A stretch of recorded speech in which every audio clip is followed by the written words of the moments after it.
My name is Katheryn Linduff, and I won the Sheth Award in 2012.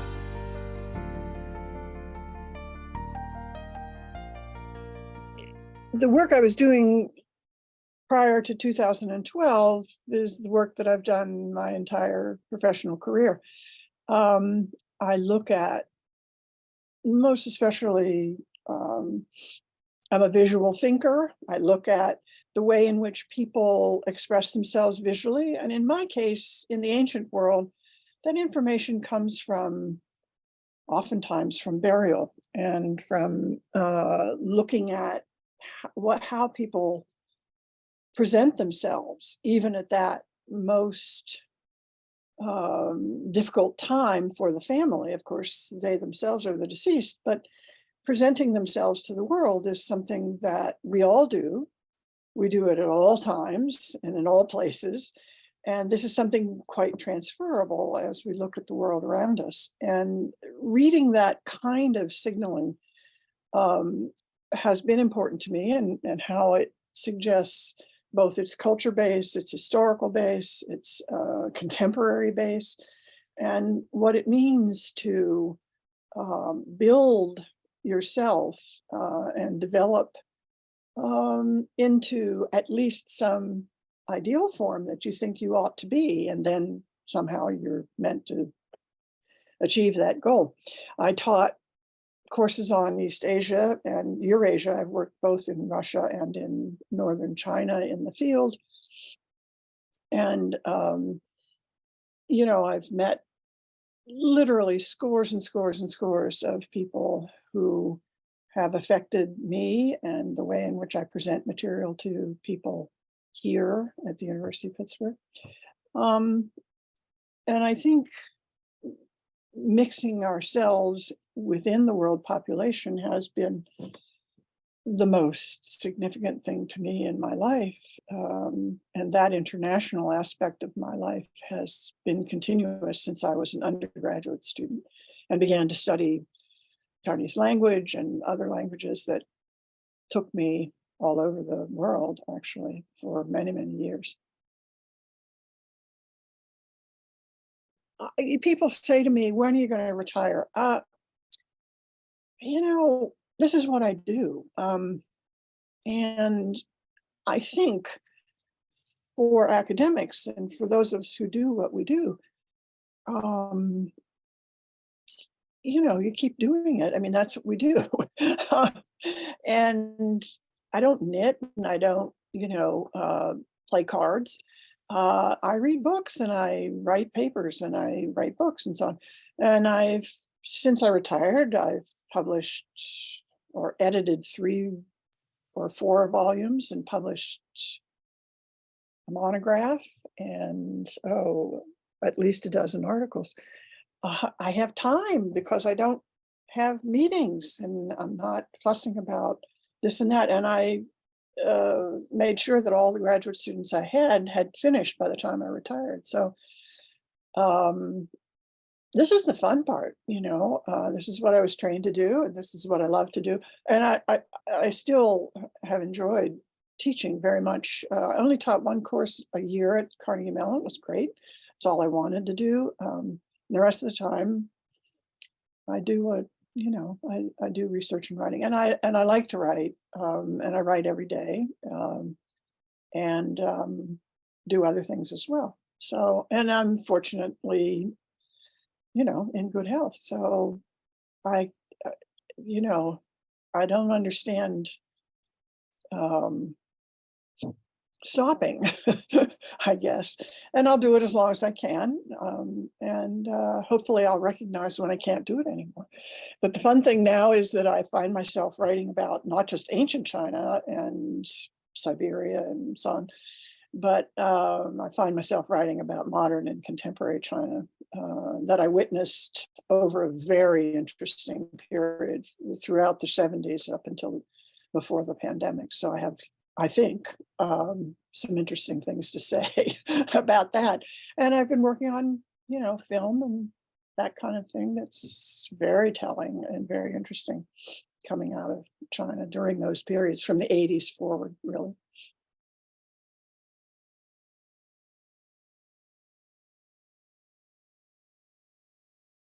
if anything, I think being recognized and receiving the award, being recognized for a contribution to international studies and international education and so on, if anything, it deepened my confidence in what I was doing, and that it meant that it was perhaps even more urgent to do this, or allowed me to think of it as more urgent to do this and to continue really tempting people and introducing people to a big world, you know.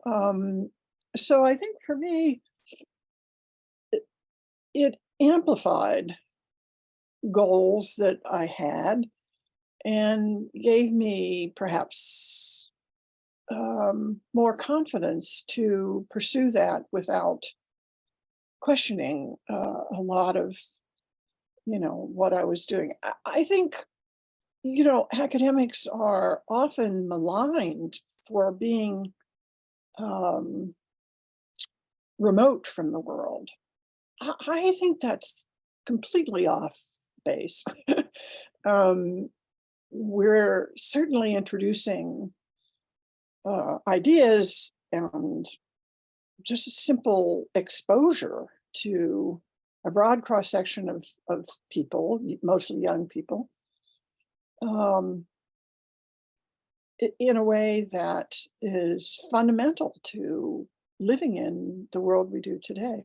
So, you know, they always asked us to justify the amount of time we spend in the classroom and all that kind of thing. Well, you know,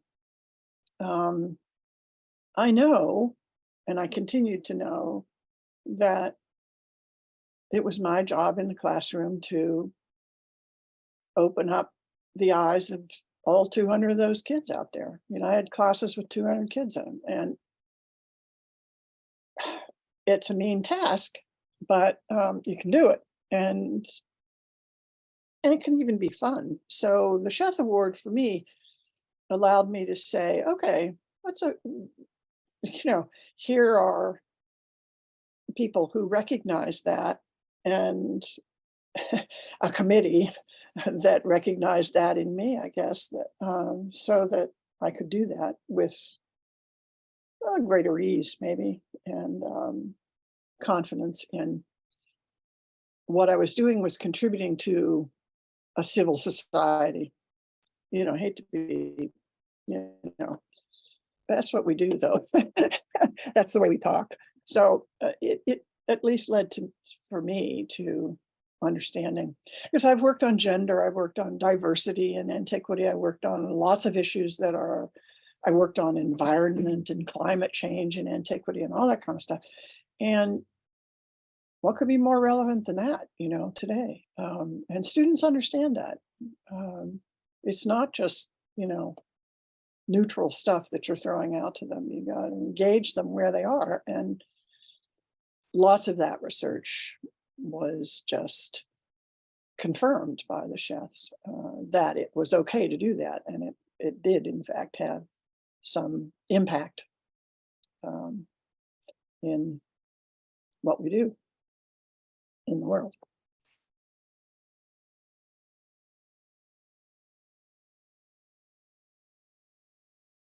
What I learned most working so closely with some undergraduates, but many graduate students, is that they have to find out what it is that is true to them and what it is that's important to them to, you know, I taught graduate students both in art history and in anthropology, and applications of those two fields are very different. Either they're academics or sometimes they go into other kinds of fields.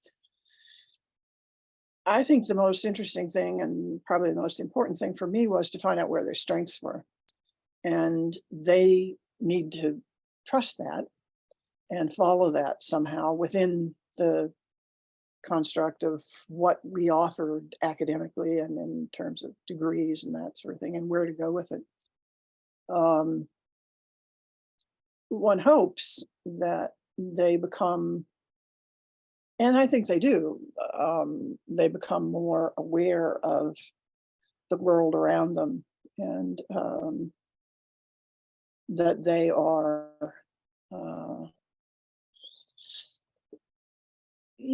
need to be open to debate and discussion, and that certainly we teach at the graduate level, no question about that.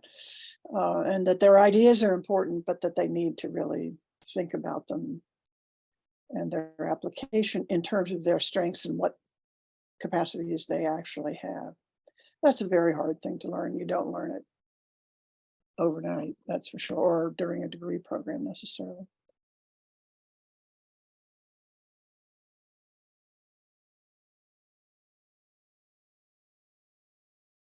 I hope so. It's hard for me to assess that widely. I spent time both as a department chair and as an associate dean in arts and sciences, so I looked at in both of those arenas over many years. I was at Pitt 43 years teaching, and certainly the number of international students has increased.